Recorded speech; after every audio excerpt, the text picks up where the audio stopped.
Greetings and welcome, everyone. I'm Dr. Chris L. Firestone, and this is the Firestone Files. Over the past few months, we've been on quite a journey together, meeting the Firestones and celebrating the life of Charlie Kirk. And now, as we enter December, we embark on something new, a special series I'm calling Descartes December. All through this month, barring any festive detour, we will turn our attention to one of the most significant figures in Western thought, Rene Descartes. Across 5 episodes, I'll guide you on an intellectual journey through Rene Descartes' famous Meditations on First Philosophy. These lectures include an introduction, Meditations 1 and 2, Meditations 3 and 4, Meditations 5 and 6, and a conclusion. So I invite you to grab a notebook and a copy of the Meditations if you have one, your favorite mug filled with your favorite drink, and settle in with me through December as we walk with Descartes through doubt, discovery, and deep reflection. This is Descartes December. I am Dr. Chris L. Firestone, and this is the Firestone Files. Enjoy.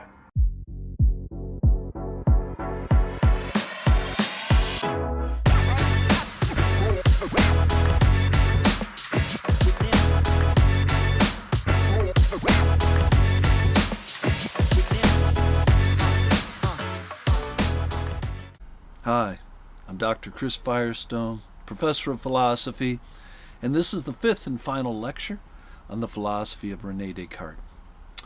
Well, we've had quite a tour of his central philosophical arguments in the Meditations on First Philosophy.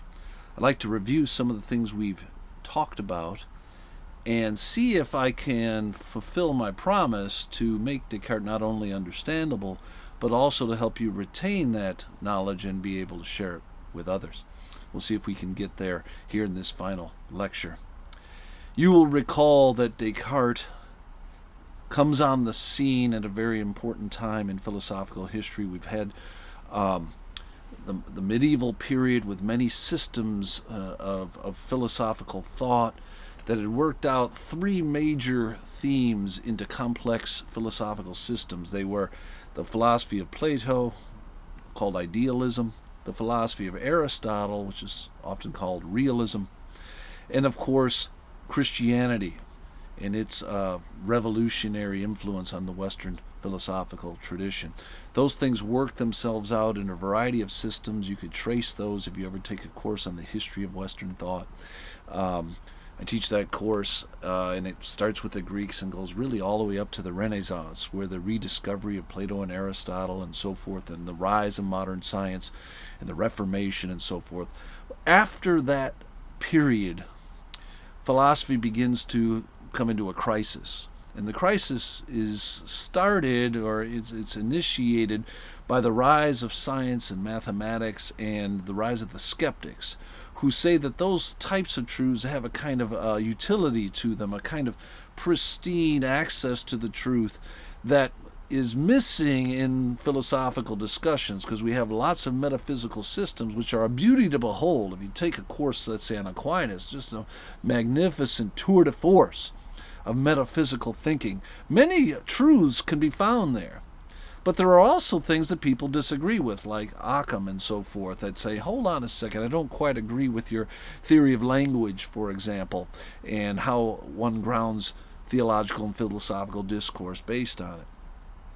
And so science and mathematics are making progress, but the foundations, the philosophical foundations for them, are shifting sands, and we're not quite sure where to land the ship, as it were, philosophically. And so Descartes, trained in the scholastics, trained in the medievals, comes on the scene. He's a mathematician, he's a scientist, he's also a metaphysician, and he is not happy with what he's been taught regarding the foundations of these disciplines. He doesn't think that they give a good grounding for them, and they certainly don't make the Christian worldview any more acceptable to skeptics, because it's dependent upon testimony, and it's dependent upon revelation, which is a situated kind of truth that not everybody has equal access to. And so he sets about, in the first meditation, to clear these past traditions and authorities.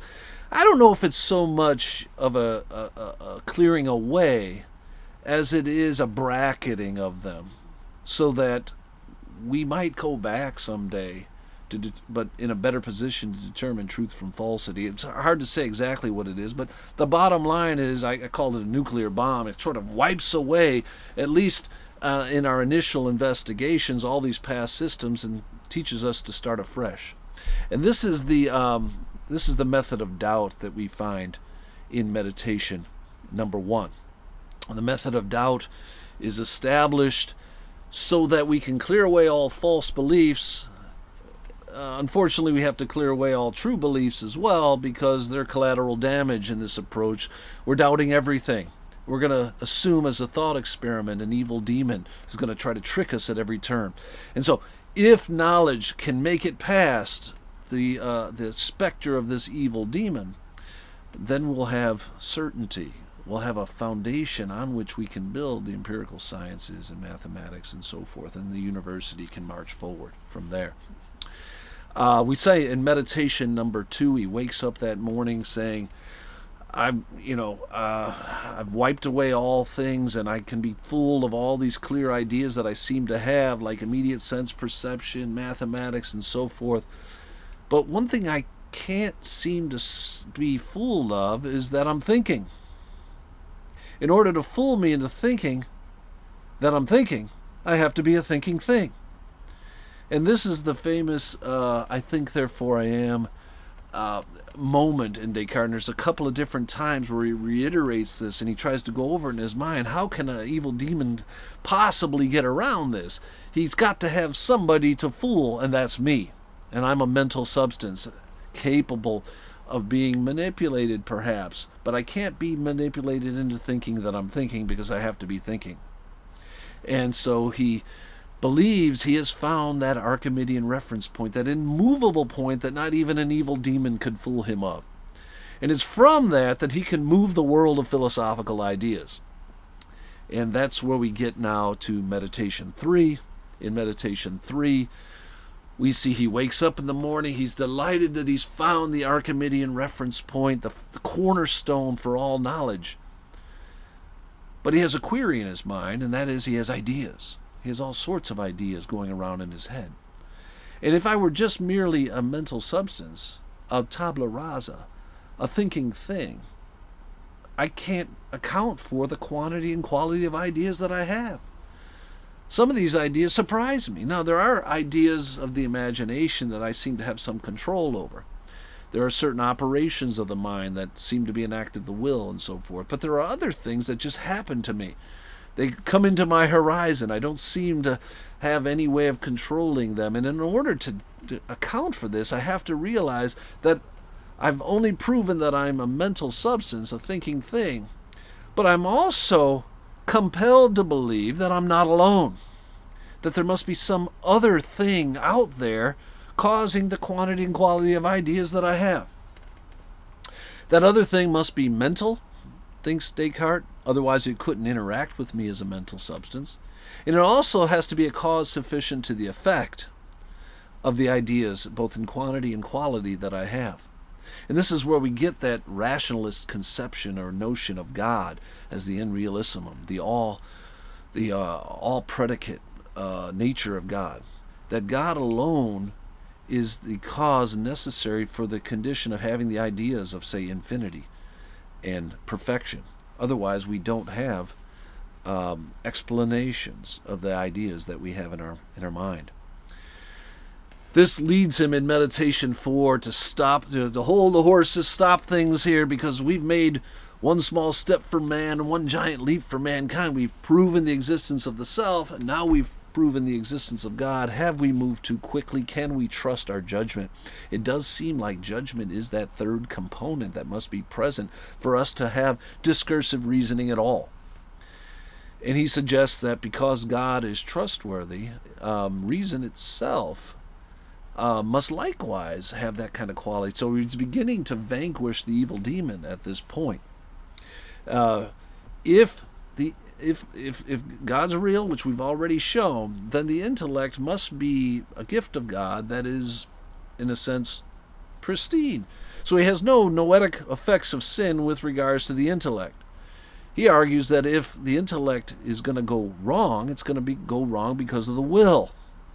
Either we're not getting enough sleep, or we're on drugs, or we're lazy, or some other reason why the will leads the intellect astray. And so he argues in a very famous sentence toward the end of Meditation 4, and I call this the most important sentence in the history of Western thought, perhaps, and that is that reason is the measure of all truth. That is, if I have a disciplined use of my judgment, reason's trustworthy and can get us where we want to go.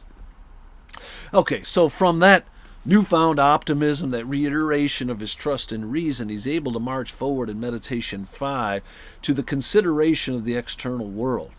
There are clear and distinct perceptions that I have of the camera right in front of me, of these papers sitting here, of this office, of the natural world outside. That now I've been fooled in the past of things. He uses the example of a tower. We talked about that example, that I've been fooled that it was round, and as I got closer I saw that it was rectangular and so forth.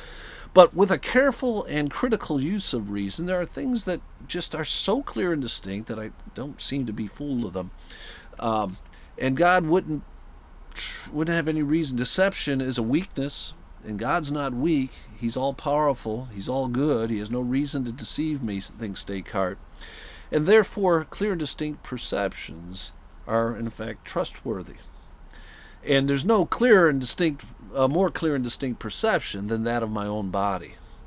That I can not only see and feel my own body, but I also can move it. I can manipulate the world and so forth. And this testifies to the reality of my body. So we have a distinct mind, and we have a distinct body, and we have this mind-body relationship that harmoniously works together. And Descartes marvels at this, as we all should marvel at it, because it really is something. But how does that work exactly? And so we pointed out two problems that emerge out of Descartes' philosophy. One is the mind-body problem. If the mind is distinct from the body, then how is it that they in fact relate to each other? They seem to. I can think of moving my hand, but it not move. And then I can move my hand. And what's the difference between thinking of moving your hand and actually moving your hand? You might say, well, the will is. But how does the mind and the body actually touch one another? How do they actually relate to one another? And Descartes' answers to these have not been satisfactory to many philosophers that have followed him. Doesn't mean he's not right. It means that we haven't solved that mystery of that interconnectedness between the mind and body. The other problem that we talked briefly about was the Cartesian circle. He seems to require clear and distinct perceptions to prove the existence of God, that there are certain ideas that have to be accounted for by a cause sufficient to the effect. And yet he then uses the existence of God and his perfection and his power and his goodness to prove the existence of the external world, leading to the existence also of my own body. And there's a question as to whether or not this is in fact a circular argument in some way, or whether or not it is whether viciously circular, or if it's somehow virtuously circular, that there's some kind of interplay, reciprocal relationship that is legitimate in terms of philosophical argumentation. So if we look now, I want to show you a sheet that I oftentimes will use in class, and I don't know how clear this will be, but it's an hourglass-shaped sheet trying to show the shape of Descartes' argument. So I have taken the liberty of putting a few more words to this so that you can easily see this hourglass-shaped design. So what I did was I wrote over it. Look at what we have here. First of all, we have the method of doubt right up at the top here, that establishes his methodology for making philosophical determinations.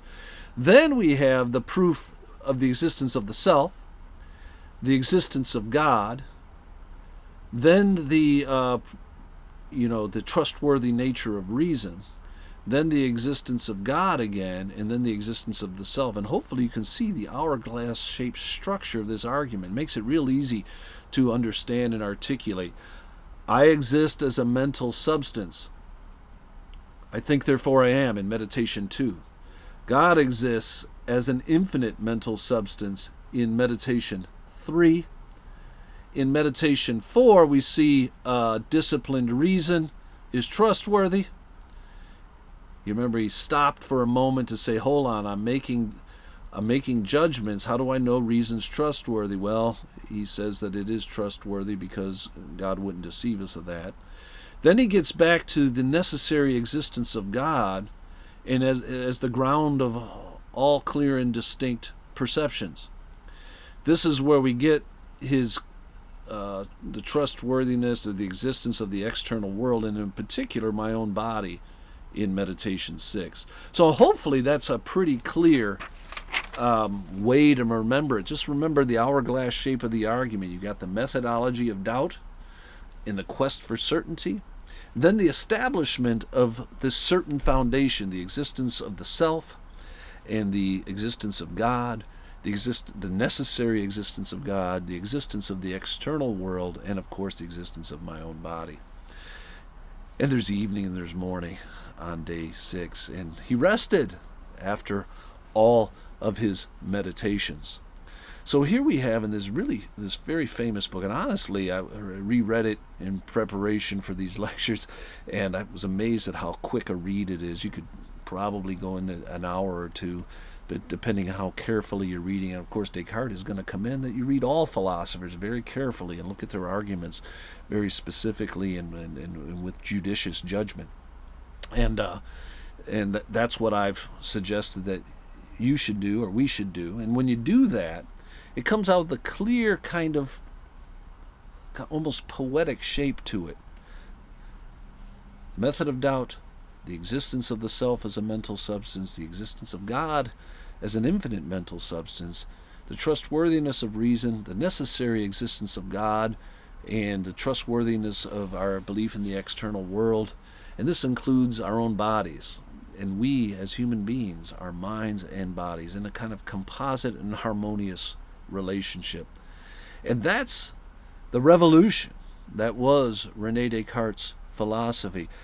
Descartes had his dissenters. So if we look forward to that, there was this contemporary, Thomas Hobbes, who wrote an essay critiquing Descartes, and Descartes responds to his essay in subsequent publications of the Meditations.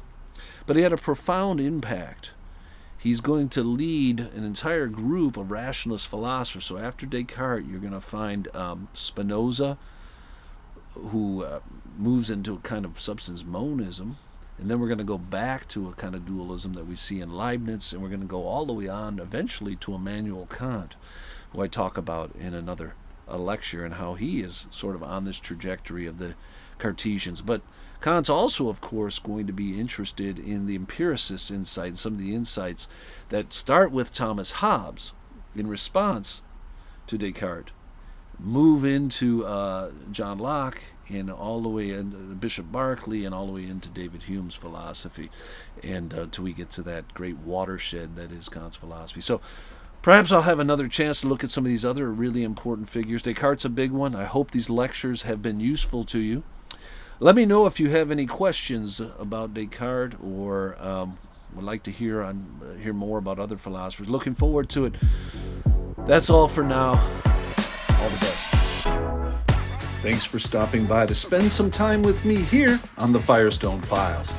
I hope today's reflections offered you some new insights and perspective on life. If you enjoyed the episode or found it valuable, I'd appreciate it if you'd take a moment to like, subscribe, and share it with someone you care about. I'd also love to hear your thoughts. What resonated with you? What challenged you? Or what would you like to hear more about in future episodes? Drop a comment below or send in your suggestions to the email in the description. Your input helps shape where we go next. This has been Dr. Chris Firestone. Until next time, keep asking the big questions. And remember, the kingdom journey is always best with your friends. Further up and further in. Bye for now.